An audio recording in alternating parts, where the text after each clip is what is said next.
minutos cada. Em seguida, será concedida a palavra aos parlamentares membros inscritos pelo aplicativo Infoleg por 3 minutos cada. Os parlamentares membros da comissão terão preferência no uso da palavra.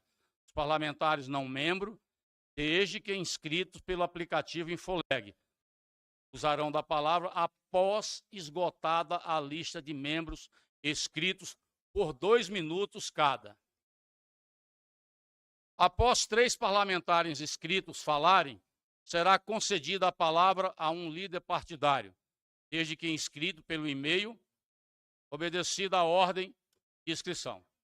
O ministro responderá aos questionamentos efetuados a cada bloco de 4 parlamentares, ou 3. O deputado que não estiver presente no momento em que seu nome for chamado, perderá definitivamente a inscrição. Os líderes poderão acumular o tempo destinado à comunicação de liderança com o seu tempo de orador, desde que também estejam inscritos na condição de orador, porém deverão aguardar a ordem de sua inscrição como orador. O deputado deverá se ater ao tema do debate, conforme previsão regimental, artigo 145, inciso 1º. Portanto, senhores, feitos os procedimentos, vou conceder a palavra ao ministro Ricardo Lewandowski por 30 minutos.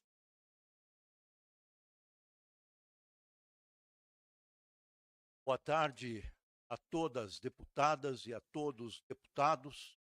Cumprimento o eminente presidente, deputado Alberto Fraga.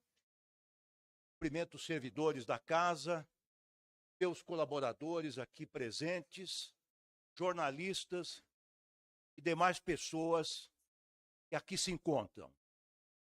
Quero dizer que digo isso com muita sinceridade, deputado Alberto Fraga, recebi este convite com muita satisfação para poder dialogar com essa casa que é a Casa do Povo. Eu quero dizer, senhor presidente, que a nossa Constituição, no artigo 2º, estabelece que são poderes da União independentes, porém harmônicos, o Legislativo, o Executivo e o Judiciário. Portanto, a minha presença aqui, neste egrégio plenário, significa, mais do que nada, um diálogo entre 2 poderes, e representa que os 2 poderes, assim penso eu, estão se relacionando de forma harmônica. Eu me lembro que numa cerimônia da qual participei no Supremo Tribunal Federal, que teve como convidado um grande constitucionalista e que foi presidente da República, Michel Temer, ele dizia o seguinte, nessa linha que eu estou assentando: os poderes da União, ou os poderes do Estado, são independentes, porém são também harmônicos entre si. Se não tiver harmonia entre os poderes, nós estamos numa situação de inconstitucionalidade. Achei muito sábia esta observação do constitucionalista que foi presidente dessa casa e presidente da República. Então, nós devemos buscar, nós que integramos os diferentes poderes, e eu que já chefiei o Poder Judiciário, nós devemos, e eu sempre propugnei por isso, devemos buscar a harmonia entre os poderes, que antes de mais nada, antes do que prevalecerem os interesses pessoais de cada um de nós temos que fazer prevalecer o interesse do Brasil, o interesse da sociedade brasileira, da qual somos todos indistintamente servidores.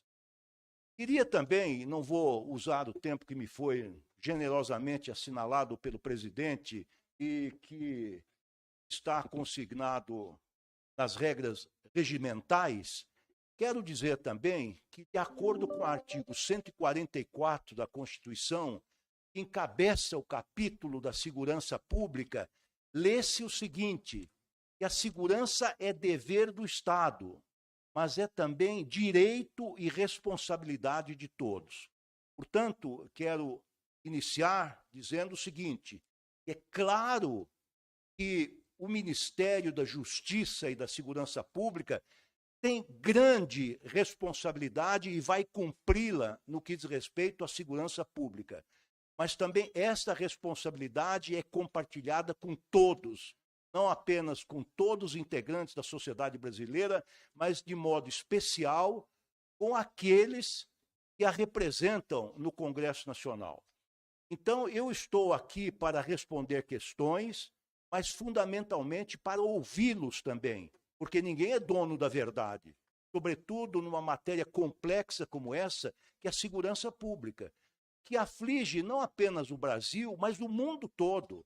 O crime organizado não está apenas nesse nosso querido país, mas ele assola outros países há muito mais tempo, países organizados como os Estados Unidos, como a Rússia, como o Japão, que lutam, para dar apenas alguns exemplos, que lutam com o crime organizado.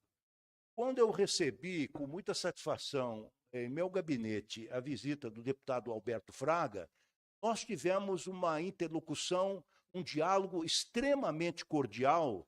Eu disse à Sua Excelência que eu virei sempre que for convidado ou excepcionalmente convocado a esta casa, a esta comissão, mas que isto não se faria necessário porque nós temos instalações no Ministério da Justiça para recebê-los diariamente, semanalmente, quinzenalmente ou mensalmente ou quando quiserem.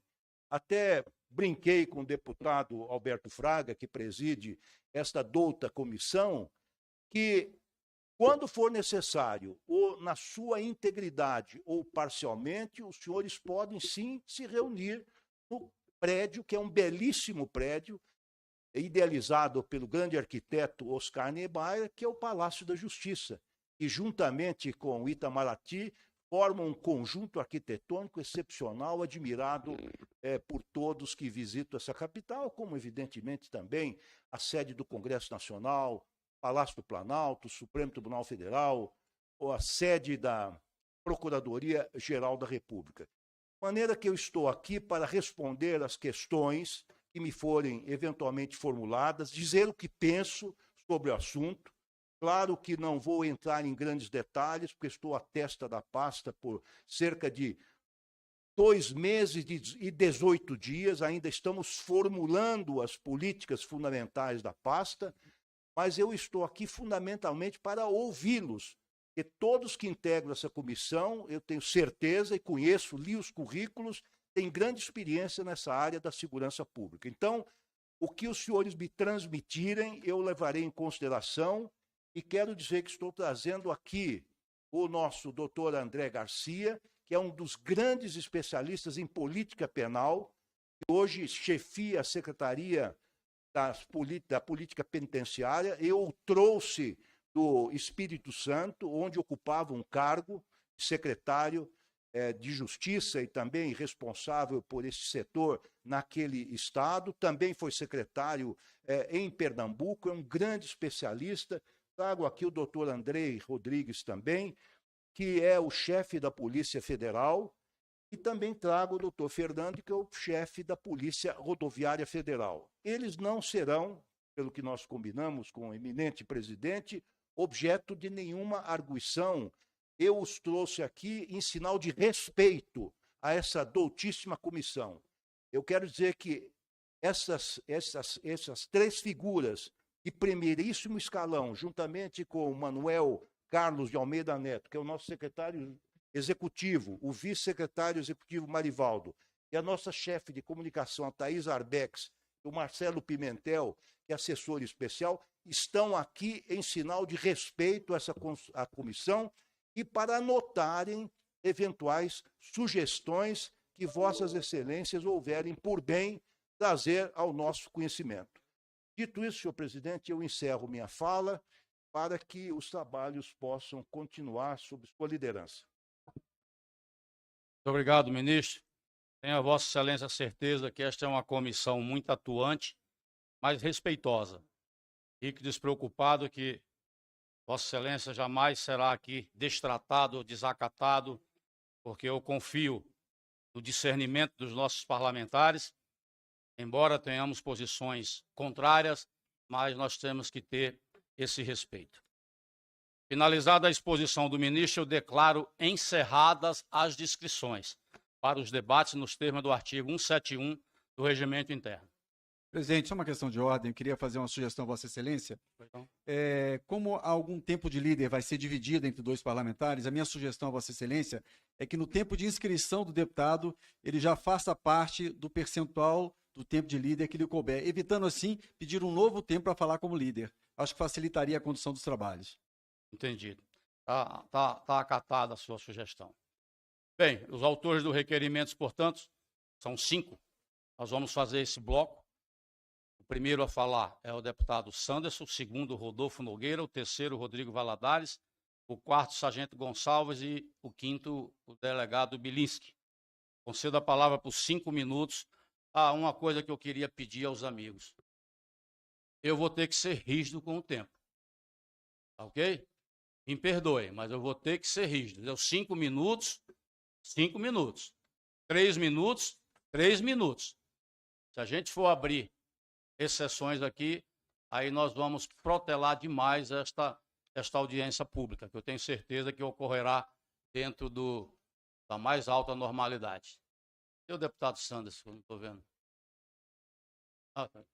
Deputado Sanderson, Vossa Excelência tem a palavra por 5 minutos. Boa tarde a todos. Para mim, uma satisfação estar aqui hoje na Comissão de Segurança Pública para cumprir o nosso papel. Muitos não gostam. Por exemplo, o ministro da Justiça anterior não gostava quando a missão constitucional da Câmara ou do Senado era cumprida. A nossa missão, ministro Lewandowski, é legislar e fiscalizar. Então, na missão legislativa, nós cumprimos nosso papel, cada um aqui tem seu gabinete, apresenta projetos, apresenta proposições, PECs, etc. Mas nós temos também o papel de fiscalizador. Isso está na Constituição.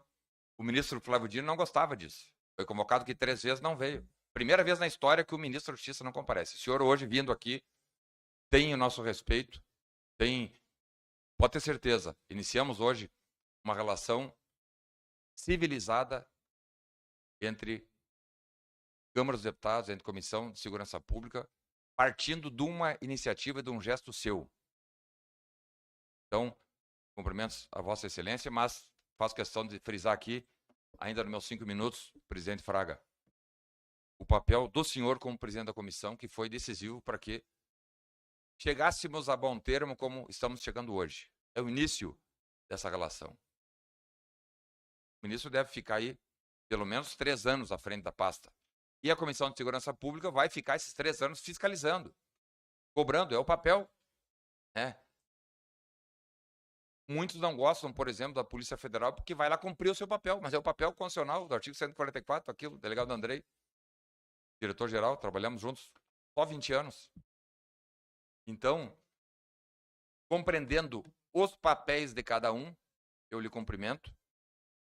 Vendo aqui o seu currículo, o senhor é um homem vivido, de grande experiência, que ocupou já os 3 poderes, foi secretário do município de São Bernardo, depois foi juiz, magistrado, foi desembargador, foi ministro do STJ, já ocupou, do STJ não, do STF, desculpa, já ocupou também o parlamento, porque o senhor presidiu a sessão do Senado que resultou no impeachment da presidente Dilma, e hoje aqui de novo como ministro da Justiça. E nós vamos fazer aqui alguns registros. Primeiro, sobre a necessidade, isso não é uma opção, a necessidade do Ministério da Justiça repor o orçamento que foi cortado da Polícia Federal, da Polícia Rodoviária Federal, da Polícia Penal Federal. Tenho recebido mensagens de pedidos de sul a norte,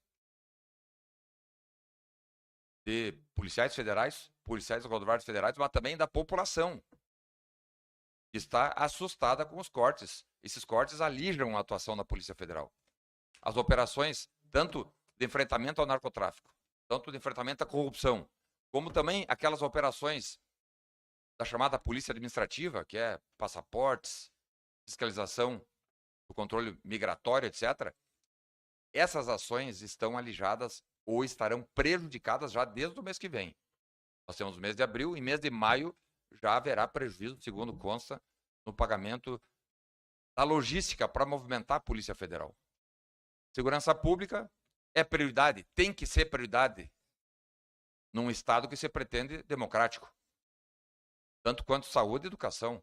A saúde e a educação têm orçamentos vinculados constitucionalmente e, mesmo assim, tem problema. Imagine a segurança pública que não tem um centavo, vive de esmolas. Quando sobra um orçamento, bota lá para a Polícia Federal, para a Polícia Rodoviária Federal, para a Polícia Penal Federal, Força Nacional de Segurança, enfim. Então, precisamos da sua atenção como ministro-chefe do Palácio da Justiça para repor imediatamente esses recursos que alijarão, sem sombra de dúvida, a atuação da Polícia Federal, se não forem recolocados. Já houve ano passado, nós denunciamos aqui, houve ano passado, nós votamos aqui LOA, PLOA, LDO, e vimos que o próprio governo, o senhor não estava na pasta, claro, mas na gestão anterior houve um corte substancial já na peça orçamentária. Teve mais cortes ainda em razão de um ajuste fiscal e orçamentário. Então fica aqui um pedido que é importantíssimo para que a criminalidade, de modo geral, seja enfrentada e combatida.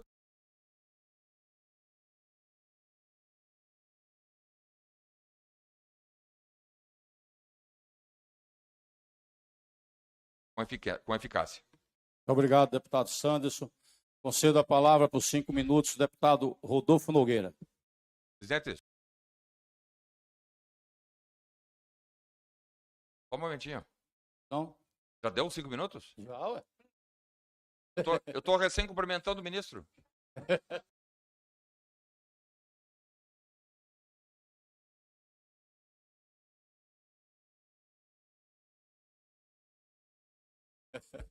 Mas, Sanders, você falou o principal, que no mínimo ele ficará Tá, 3 Rodolfo. anos. Parabéns. Rodolfo. Eu vou me inscrever depois para fazer a pergunta. Boa tarde, presidente Roberto Fraga. Boa tarde, ministro Ricardo Lewandowski. Começo dizendo, ministro, que vimos recentemente o maior vexame do sistema penitenciário federal. A primeira fuga registrada na história dos presídios federais do Brasil. A fuga em Mossoró, querendo ou não, representa como esse governo vem tratando a segurança. Um governo que despreza nossos policiais e passa pano para criminosos, como foi o caso recente do veto ao projeto da saidinha. Só pode ter um destino: fracasso no combate à criminalidade. Essa fuga em Mossoró é um claro exemplo disso, ministro. E sabe quem paga a conta desse descaso do governo com a segurança pública? O povo, ministro. Que agora vai ter que pagar uma conta de 6 milhões de reais por conta da negligência e omissão da sua pasta, ministro. Tudo isso com base, faço os seguintes questionamentos. Ministro, quantos servidores foram afastados de suas funções desde o ocorrido? Ministro, dentre esses afastados, estão os servidores que estariam mais relaxados por conta do carnaval, como o senhor já afirmou anteriormente? Questiona ainda se há resultados dos procedimentos administrativos disciplinares instaurados. Se sim, quais foram os desfechos? De acordo com o que foi publicado pela CNN, os presos usaram 8 etapas de segurança, ultrapassaram 8 etapas de segurança. Com isso exposto, indago o seguinte, ministro. Como que os presos fugiram de suas próprias celas? Como que os presos fugiram das gaiolas, sistemas duas portas? Essa fuga foi realmente consumada com alicate? De qual tamanho era esse alicate, ministro? Ao que tudo indica, é praticamente impossível eles terem fugido sem nenhum tipo de apoio interno, ministro. Houve facilitação de dentro do presídio, como o próprio presidente Lula suspeitava, ou não? Quantos policiais penais haviam no pavimento que os fugitivos estavam? E se esse número, se o senhor considera um número razoável de policiais nesse dia? Acerca do anúncio da construção de muralhas em torno dos presídios, questiono. Se há previsão para o início das obras, ministro? Se há previsão orçamentária? E quanto essas obras custarão? Enfim, senhor ministro, o senhor tem a chance de mostrar para todo o Brasil o que de fato aconteceu lá nessa fuga em Mossoró, sanando todas as dúvidas nos dias de hoje. Uma boa tarde, muito obrigado. Muito obrigado, deputado Rodolfo,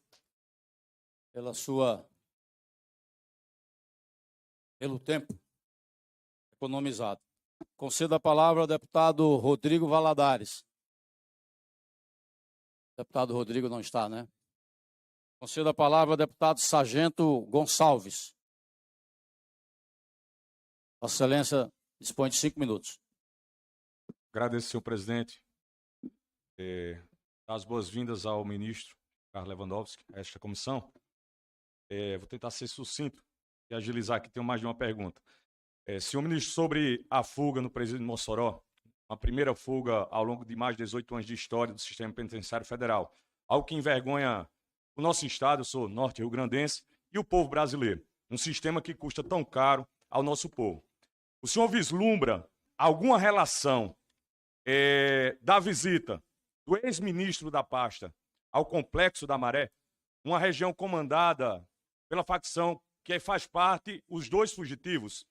A visita da dama do tráfico, que também ligada à mesma facção criminosa que os dois fugitivos, e o posterior troca do diretor da penitenciária de Mossoró, o senhor vê alguma relação, existe alguma relação sobre essas visitas e essa mudança de diretor da penitenciária e a fuga desses dois criminosos? E se há algum indício de participação de algum servidor do primeiro ou segundo escalão do Ministério da Justiça e Segurança Pública com a fuga desses dois criminosos de alta periculosidade? Segundo, senhor ministro, o MJ teve alguma participação na disseminação de notícia falsa e caluniosa contra a Polícia Militar do Estado do Rio Grande do Norte, após mais de 50 dias de uma operação hilárica e fracassada, que custou milhões de reais aos cofres públicos?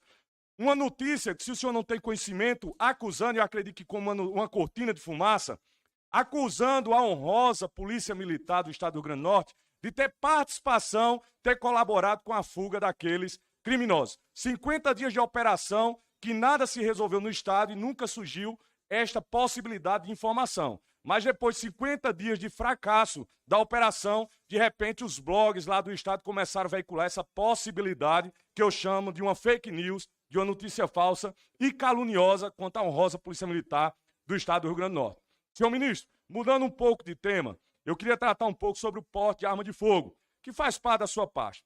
O senhor considera incoerente, mesmo sendo um direito de Vossa Excelência poder ter o porte de arma de fogo e renová-lo, no caso, para garantir o direito sagrado que eu considero a legítima defesa, no mesmo instante que, pelo entendimento que vejo público do senhor, o senhor ser contrário que os demais cidadãos brasileiros não possam exercer esse direito sagrado à legítima defesa?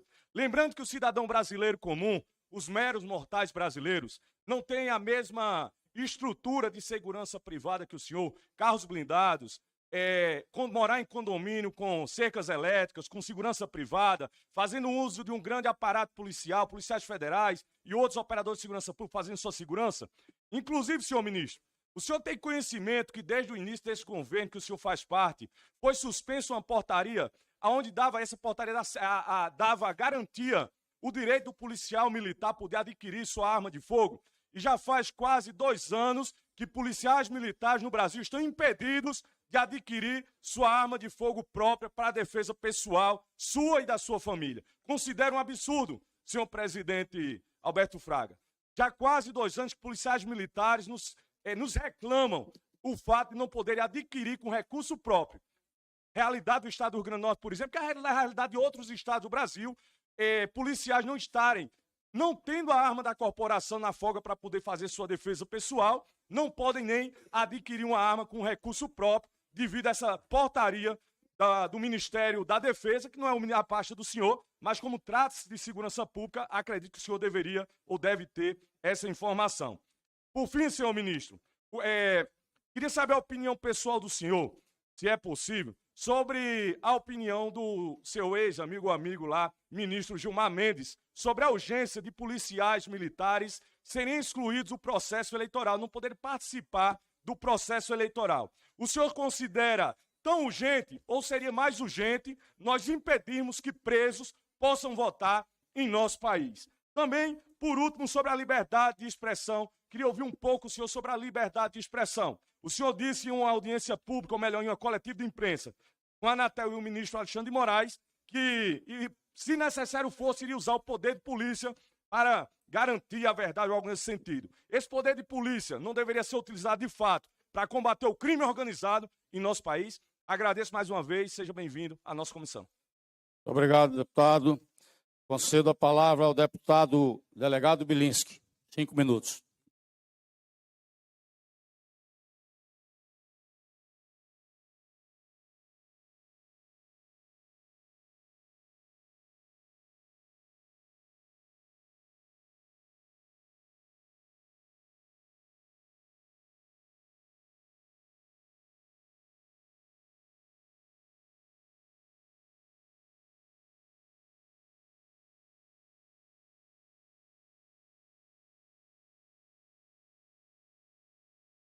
Presidente, eu gostaria que fosse adicionado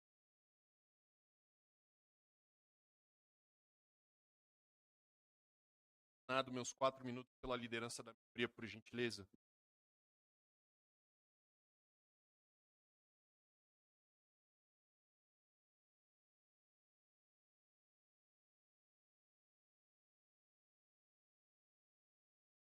Ok, então 9 minutos para o deputado Bilinski. Por favor.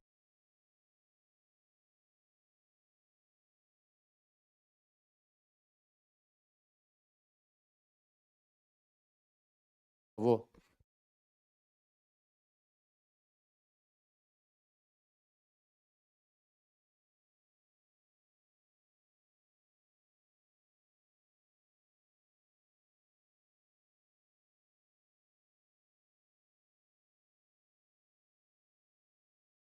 Pode restituir meu tempo? Por gentileza? 9 minutos.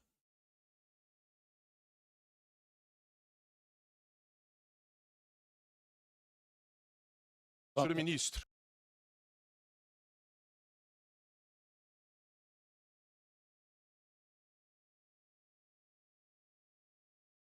Em primeiro lugar, agradeço a presença do senhor aqui na comissão. Como o senhor deve saber, seu antecessor, por diversas vezes, praticou crime de responsabilidade, porque deixou de comparecer, mesmo convocado, aqui na Comissão de Segurança Pública. Então, eu fico muito feliz com a presença do senhor. É extremamente importante que o senhor tenha a oportunidade de prestar esclarecimentos ao povo brasileiro. Assim como o senhor teve acesso à nossa biografia, como parlamentares, nós também tivemos acesso à biografia do senhor, e nela consta que o senhor sua religião é católica, né, assim como eu. E para começar a nossa conversa, eu queria questionar o senhor sobre o direito à legítima defesa, o direito divino à legítima defesa. A vida é um bem que nos foi dado por nosso Senhor Jesus Cristo e com ele todos os meios para defendê-la de agressões injustas. E, senhor ministro, hoje, no atual cenário